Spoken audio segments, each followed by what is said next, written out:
with Tuesday Tips Live from Digital DJ Tips. And hello, if you're joining us now on our YouTube channel, it's Phil here with Tuesday Tips Live from Digital DJ Tips. This is the place where we give you some free stuff every Tuesday at this time. It's really important to us. Our job here is to make you better DJs and better DJ producers. We do that through our DJ courses, but we also do that through our YouTube channel, Facebook, Instagram, our website, and broadcasts like this. So we're going to be teaching something from the book today, Rock the Dance Floor. If you don't have this book, it's an Amazon bestseller on how to DJ. You can actually get a copy for free and get a download for free when you join Digital DJ Tips. You can join Digital DJ Tips by heading to digitaldjtips.com and clicking any of the join links. And you can have a copy of that from us with our blessing. So we're going to be teaching one of the lessons out of here today. This is about getting involved in your local scene.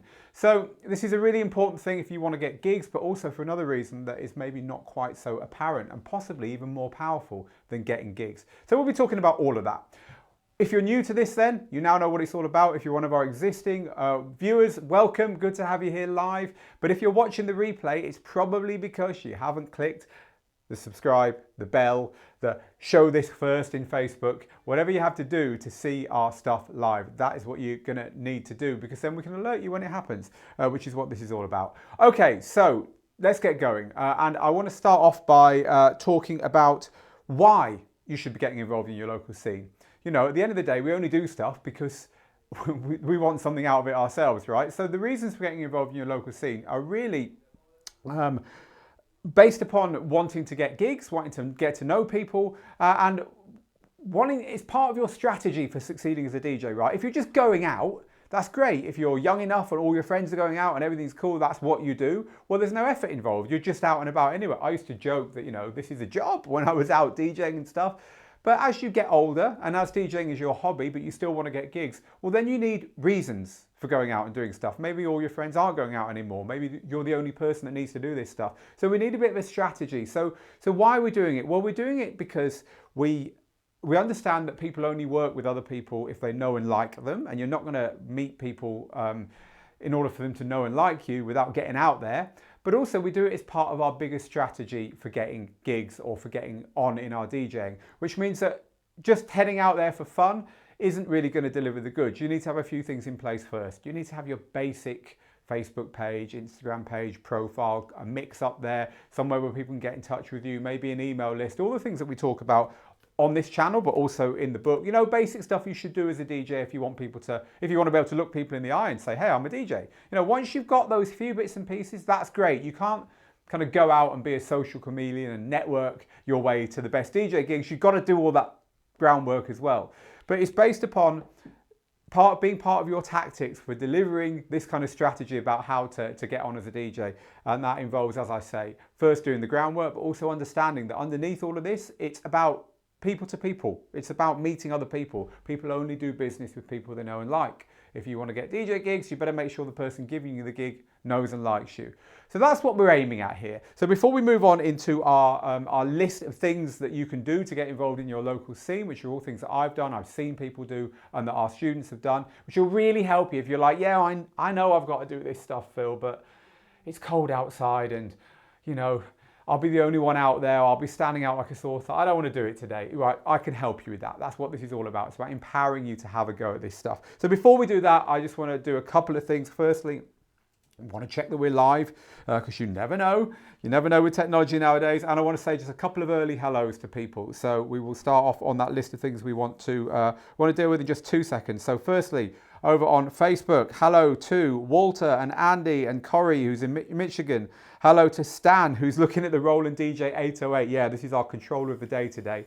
This Roland DJ 808. It's got a built-in sequencer from Roland. Of course, Roland known for their TR 303, 808 and 909 drum machines built in here, and a full Serato controller as well. We've been having some fun messing around with this today.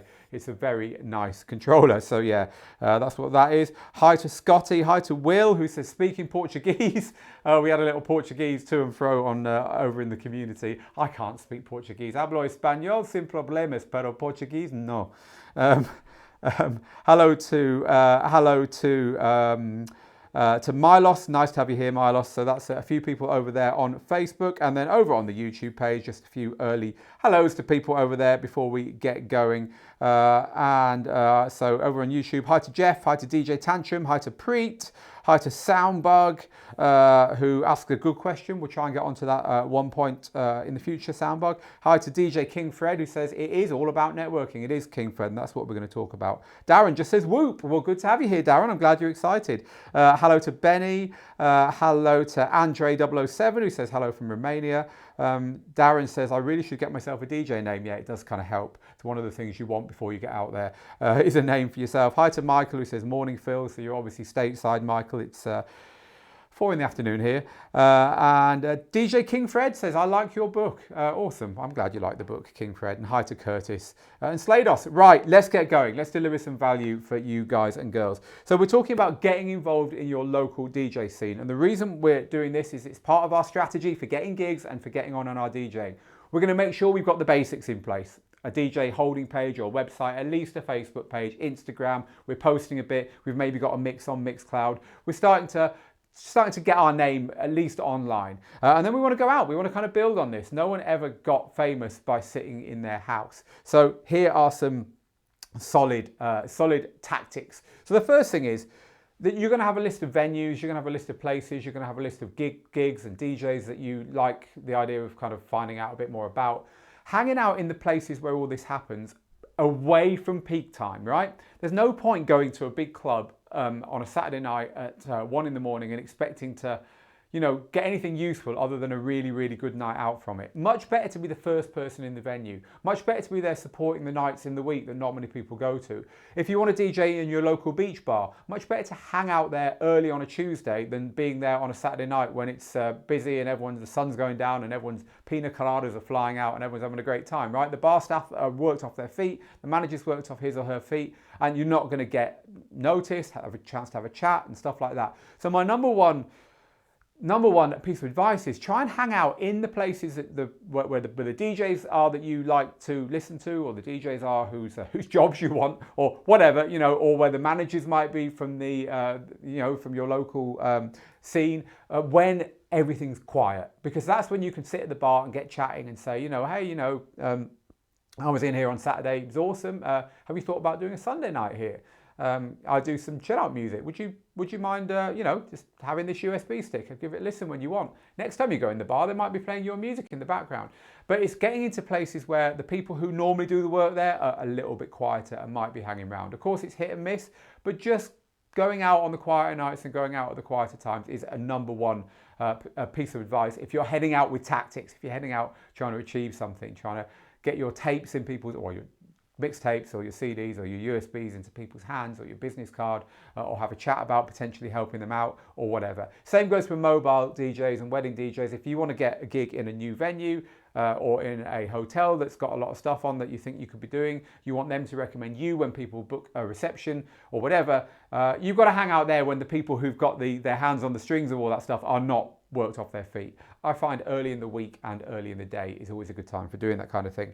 So if you just joined us, we're talking about getting involved in your local scene. I would really like you to post underneath, either on Facebook or YouTube, I'm monitoring them both, how you have got involved in your local scene and what maybe stepping outside your comfort zone and getting out there has done for you in your DJing, how it might have got you a gig or might have opened a door that otherwise, if you'd stayed at home, you hadn't opened. We've got some really good points to get onto in a second, but I just want to give a few early bits of feedback from you guys, feed them into the chat. So Darren says, I'm off to bed.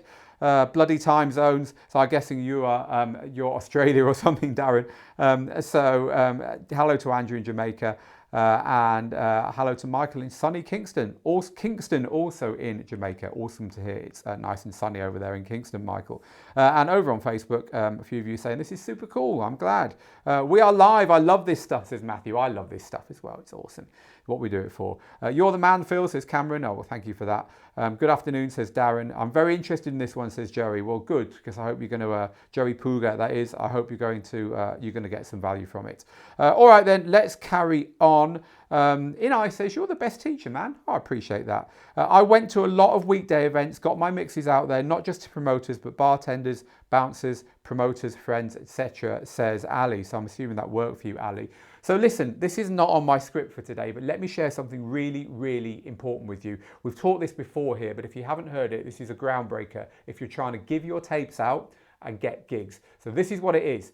The last person you should be giving your mixtape to is the promoter who has got their hands on the yes/no answer for you playing at their venue. In other words, if the promoter who you want to get a gig from has got your mix, they ain't going to listen to it unless someone's told them about it first. So your tactic should be, if the promoter in this venue is the person you want to impress, get your mix to everyone else who they come into contact with first.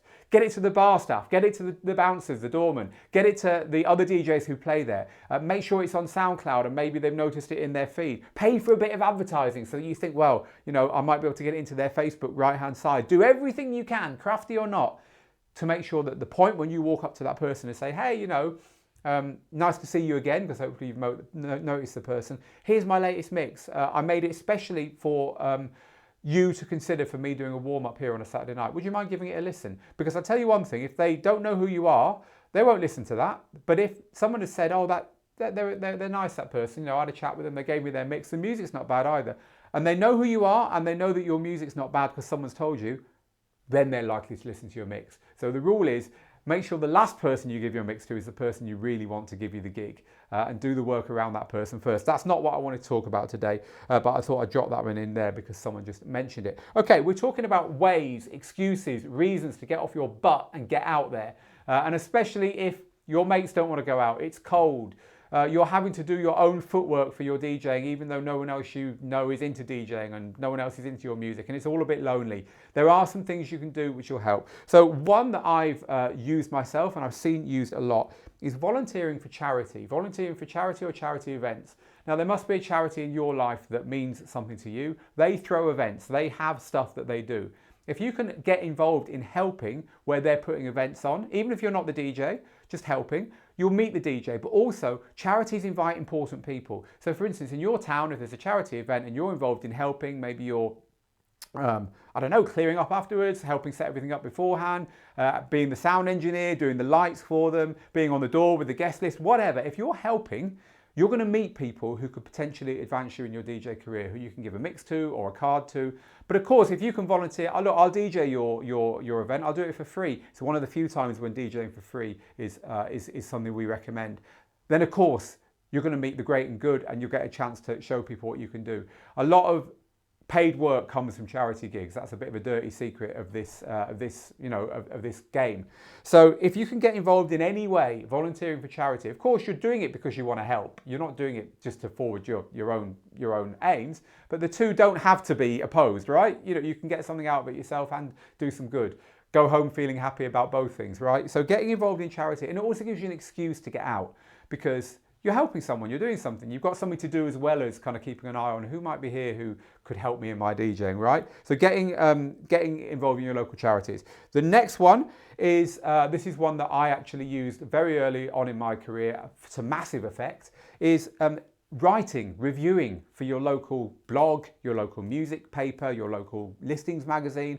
There's always fanzines and free magazines and stuff. Even nowadays, there is written material being made. And if you can get involved and you can review the club nights, the bands, whatever it is, the places in the venues where you might want to get gigs, A, you're going to get in for free, which is great when you haven't got any money in your pocket. And B, you're going to get your name out there. You're going to get a name for yourself. The number of people who are DJs and journalists is this big. So if you can get yourself involved in those publications, you're very likely to find it advances your DJing as well. So my story in this one is that I was promoting my own club night and my own DJ career in my early 20s. And I had been a writer. I'd been a writer on the local newspaper when I was a little bit younger. So I had a little bit of experience in writing. And I approached a magazine. It was called Metropolis Magazine in Manchester in England. And I approached them and said, look, your magazine's great, but I'm spotting spelling errors and silly things in it, and it doesn't look very good. You know, my job professionally is to help this stuff. I was sub-editing, which is when you correct the headlines and the spellings and you write the captions and just tidy up work. I was sub-editing actually for a Atari ST computer magazine. You remember the Atari ST, one of the first music computers?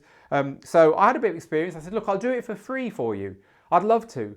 And then from correcting their magazine, we used to do it on the floor in the apartment of the guy who ran it. None of us had any money. But from doing that and helping them with that, I got to review stuff for them, so I got to go to the venues, but I also got a little free advert for my club night. So it all came together when I volunteered my services. So if you can get involved in any local publication, online or offline, it can really help get your name out, get you to meet people, because of course they're all about writing about what's happening in your town or city, and it can certainly not do you any harm. So getting involved in local publications is a good one. We've already covered getting involved in any local charities that you genuinely support and want to help, but also that have events, because that's going to help you. If you've just joined us, we're talking about getting involved in your local scene, how to do it, what to do first, why you want to do it, and what can come from it. It's the best way to get gigs. If you stay inside, you ain't going to get booked, and that is a truth. So before we go any further then, let's just catch up on what's being said down here. Lots of great comments coming in. Sometimes you have to take part in their interest and get them to laugh or share a wow moment, and then you can hand them a mix, says Ali. So this is giving before you take. It's very, very true. Sometimes there can be Facebook groups which may be around you. In Australia, there are big ones. One's called Gig Finder, where if someone needs an event covered, DJs can go and look for work and offer their services. Yeah, now what I'm talking about here is in addition to the stuff you do online. I'm not saying don't do stuff online, but if you're only doing stuff online, you're very unlikely to get past a very early level in this. That's the point. You need both. Anea says, how can I upload mixes in SoundCloud without them getting taken down? I said earlier on, you want to have your mixes up online. Should I need to contact every producer for letting me mix their tracks? Help me, please. Is there a chance? Use very underground tracks, or just put your mix on Mixcloud, which will not get taken down. Mixcloud is the platform to use. Volunteer at military organisations, says DJ Flash Lewis, like the American Legion. Yeah, very good idea there. So anyone that needs help and is genuinely unable to pay an awful lot for it, it's a good place to start off in your DJing. I went to a local night when it was quiet. I was super enthusiastic, but the DJ promoter there got bored of talking to me real quick. I wanted to sit at the bar having a beer and watch the TV with it. He wanted to sit and have a beer and watch TV with his mates. I got bored too and left after 30 minutes. This all takes rare, relentless persistence and a thick skin. They're a rare commodity, says Dominic. Yes, it is, but that's why these people get on and these people don't, because the people who get on stick with it. They take the rough with the smooth. They have the thick skin. Doing a one-off could lead to something in the future, especially if you never know who might show up. Well, you never know who might show up, but I'll tell you who's not going to show up. Anybody, if you're stuck at home. So cool. Right, let's move on, because I want to continue sharing these with you. So we're talking about getting involved in your local scene. And number 3 is helping out with local club nights. So we've talked about advising, we've talked about giving your services to charity. Once you've got an in with a club night that you are you respect and you want to DJ at, help out, do something for them. So I used to run a club night, and believe me, the people who came and offered their services genuinely and without asking for anything in return became friends of our club night very quickly, and they sure as hell got stuff in return pretty soon. So it could be that they didn't even want to be DJs, they just wanted to help. And guess what? They were the ones that we always said yes to on the guest list. They were the ones that hung around afterwards to meet the artists that we'd booked and sit and have a drink. They were the ones who genuinely became our friends. They were the ones that when they said, will you come and DJ at my birthday party? We said, yeah, of course we will. So getting involved because you want to get involved in something you believe in is an awesome way to ultimately forward your own aims.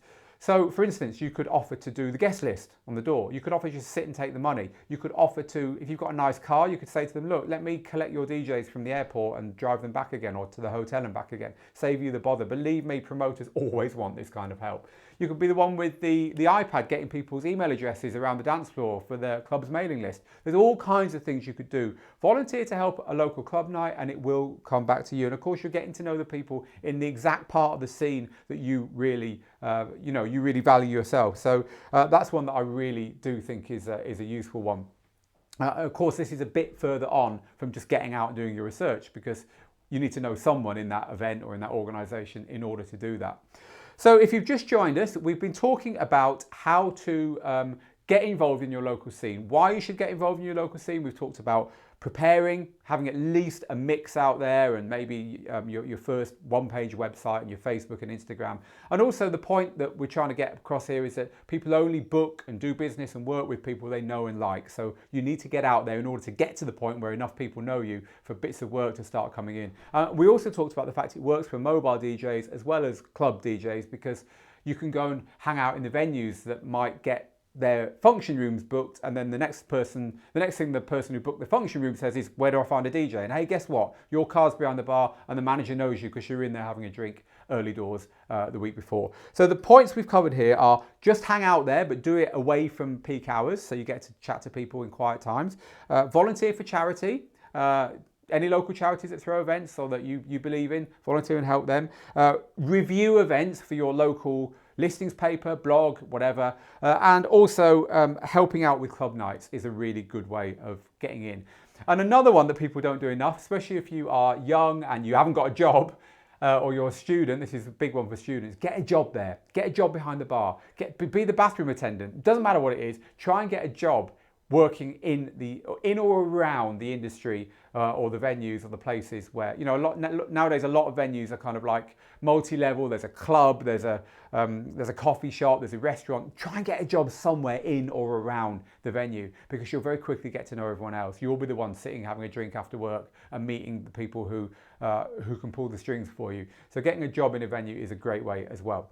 Okay, so to end this off, I actually want to talk about why. I want to talk about what the end game is here.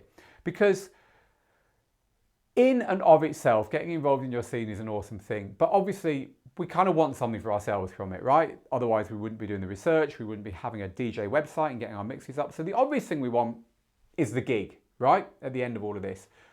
But actually, there's something else I want you to think about, which is ultimately more important than getting a gig from all of this. And that is, you're going to meet people who can possibly utterly change your DJing life when you're out and about doing this.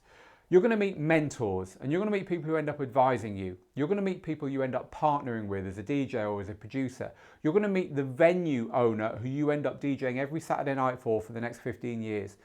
You're going to meet someone who becomes instrumental in your life by going out there with an open heart and getting involved in the scenes that you love. And this is the real key thing I want you to take away from this. I'll give you two examples. By hanging out in my town of Manchester, which wasn't a small town in the 90s, I met Steve, who was the manager stroke owner, because he was practically the owner. He was the only one over there, of the venue that I ended up DJing in and promoting for 12 years. Without meeting Steve and becoming friends with him, that wouldn't have happened. We never had a contract. It was just on a handshake. And that was the springboard into me playing in Ibiza and meeting all my heroes, booking my heroes, and ultimately being where I am now, running the biggest DJ school in the world, right? So if I hadn't met Steve, who knows? Another example, in fact, he came to find me, a local promoter who was getting a bit bored with promoting his Saturday night in one of the best clubs in Manchester. He wanted to do something else, and he looked around all the people who on the scene, and I was just on the scene, hustling a bit, playing a gig here and there. And he approached me and said, do you want to take over our Saturday night? And I was like, whoa. And he knew my name. I didn't know him yet, Dave Haslam in Manchester. I didn't know him yet, but he knew my name. He knew what me and my DJ partner at the time, Terry, were up to. We were promoting little nights here and there. He'd heard of us because of what I said to you earlier. Get your stuff out to everyone apart from the person who can ultimately give you the game-changing thing. We didn't even know it was him who was going to give us the game-changing thing. He not only gave us the Saturday night at a club called the Boardwalk in Manchester, which became the night that I was promoting for most of my 20s and into my 30s, but he mentored us. You know, it was a hard thing taking over a big club night. We didn't know what we were doing. He became a very close mentor, and I credit a lot of my DJing success to Dave, to meeting Dave. I would never have met him if I wasn't out there meeting people, networking, getting involved in my scene in all the ways I talked to you about. So it's a really important lesson to learn. It's not just about the next gig. It's not just about, oh, I'll get out there until that person's given me a gig. It's more about the partnerships you make, the mentorship you get, the people you meet. Anyone who's prepared to coach you, anyone who's prepared to listen to the things that you are struggling with and give you answers and help and advice and push you there and then is solid gold. Do not turn your back on opportunities like that. but you're only going to get them by engaging, by networking, by talking to people, keeping your ear to the ground, keeping your eyes open, and that kind of stuff. So that's it. That's what we wanted to talk about today. I hope you've got something from this. Do let me know what you got from it. If you're on Facebook, please give me those thumbs up so I can see we're doing a good job. Meanwhile, I just want to read out one or two of your pieces of feedback on this. My team will post the points underneath. They'll also post the link so you can get a copy of the book Rock the Dance Floor, which is what this came from. It's actually in the Playing Out and Promoting Yourself section towards the end of this book. You can get it on Amazon. It's a bestseller on Amazon. But you can also, and Kindle as well, you can download it if you don't want to get the book. But also, I want to give it you for free. You can have it for joining Digital DJ Tips. So grab a copy of the book if you haven't already seen it. So yeah, as I say, just a few more shout outs before we go today. Hello to Brandon, who just says thanks. What's the recommended length of a mix to give a promoter? Says Sean. I think doing a 5-minute mix of all the transitions at the beginning of your mix is a killer trick, and then do the whole mix afterwards. Most promoters will listen to the first 5 minutes and say, yeah, I like this stuff. Yeah, give them a shout. Oh crap, I missed it all, says Matt. What, are you not subscribed, Matt? Oh, I'm only joking, but if you aren't subscribed, click the subscribe. You can watch the whole thing on replay, Matt, so you've missed nothing.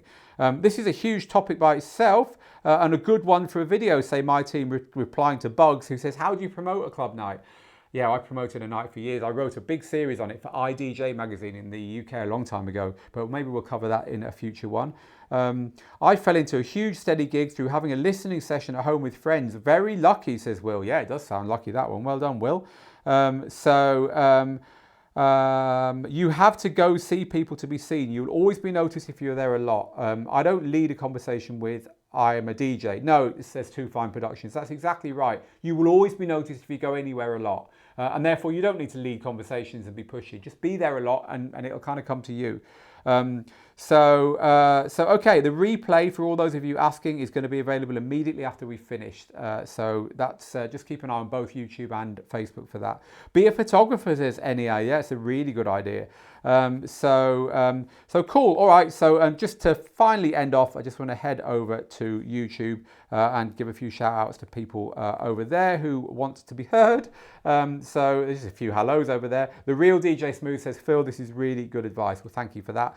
Steve says, hello from Detroit. Awesome. Great to have you here. Michael says, good advice, Phil. Greetings from Mexico. Great video, says Dandy. DJ Arnold Lamas says, we appreciate. Great inspiration. Fernando in Chicago, hello to you. We've also got to say hello to Kufti or Kufi G, sorry, I can't pronounce your name, 24 in Munich. So good to have you here. Right, I'm going to leave it now, folks. Remember, if you want a copy of the book, head over to the website or click the link below. My team will put it below. Just join Digital DJ Tips. You can get a download of this. All that's left for me to say is get good, get out there, make the moments, and I will see you next week for another Tuesday Tips Live, jam-packed with stuff to help you become a better DJ and better DJ producer. Till then, bye-bye.